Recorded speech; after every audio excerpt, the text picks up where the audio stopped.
నేను చూడలేదు. అంత పెద్ద ఒక కాలమిస్ట్ని కానీ రివ్యూ చేసేవాడిని కూడా చూడలేదు. నేను ఇంకా ఎప్పుడైనా బద్దకించి పొద్దున్నే లేవలేక లేదంటే ఒంట్లో బాగోదు సినిమాకి వెళ్ళడం మానేస్తానేమో కానీ అతను నాకు ఎట్టి పరిస్థితుల్లోనూ ప్రతి శుక్రవారం 2 to 3 మధ్యలో ఫోన్ కాల్ వస్తుంది. అతను నేను ఏమంటుందని వేణుగోపాల్. ఎందుకంటే వీళ్ళిద్దరు ఆ థియేటర్లో ఉండి ఖచ్చితంగా సినిమా చూస్తే ఫోన్ చేస్తాను. నాకంటే వీళ్ళకు ఉన్నంత ఉండి ఆ సినిమా మీద ఉన్న ప్రేమ, ఆ విపరీతమైన అనురాగం, అలాంటి వాళ్ళు సినిమా గురించి రాస్తే ఎంత ఆథెంటిక్గా ఉంటుందో ప్రూవ్ చేశాడు జయదేవ్.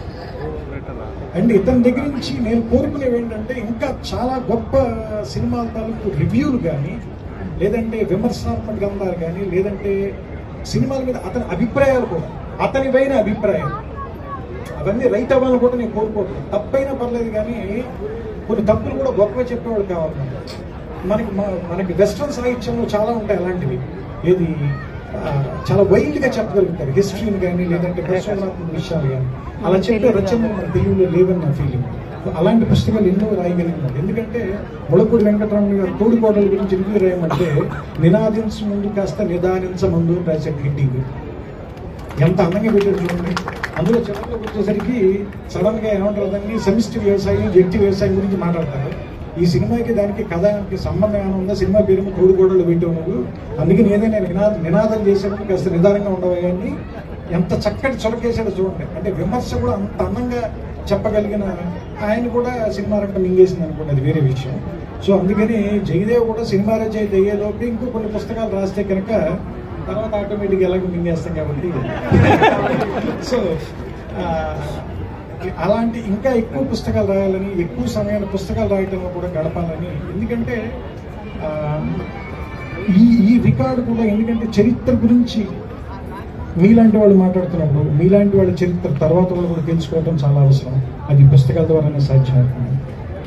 సో అందుకని ఈ పుస్తకాలు జరిగే చోట, ఈ పుస్తకాలు అందరూ కొనుక్కునే చోట మాట్లాడడం అంటే ఇంతమంది జనం పుస్తకాలు కొనుక్కోవడానికి రావడం, పుస్తకాల గురించి మాట్లాడుకోవడం అంటే ఇదొక 9-10 గంటగా మనం మాట్లాడుకోవచ్చు.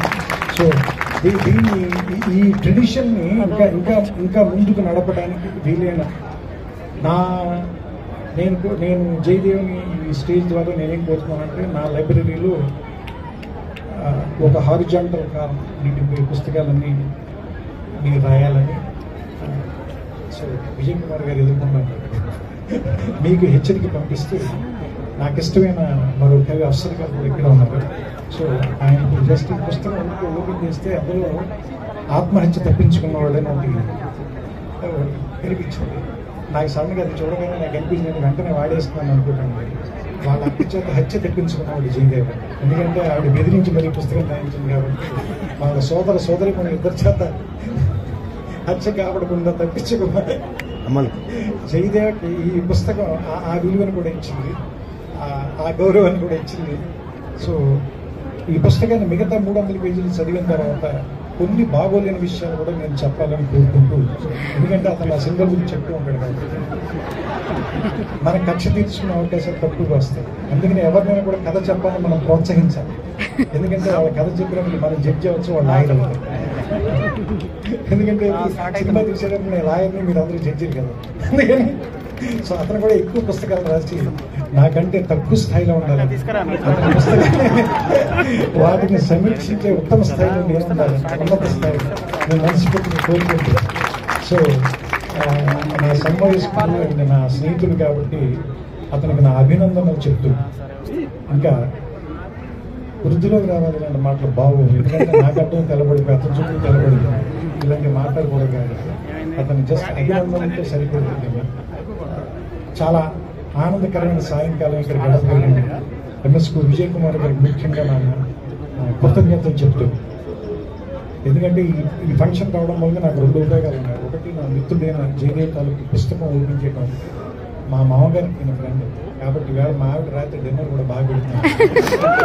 అన్ని రకాలుగా కూడా నాకు వర్కౌట్ అయినప్పుడు సాయంత్రం గారు ఇంతసేపు ఓపిక మీరందరూ కూర్చున్నాను. మీ అందరికీ కూడా నా శుభాకాంక్షలు. వెళ్ళేటప్పుడు అందరూ సరదాగా ఒక పుస్తకం కొనండి, వీలుంటే దాన్ని చదవండి. కొంచెం లావు పుస్తకం అయితే తల కింద పడుకోండి. శుభ సాయం.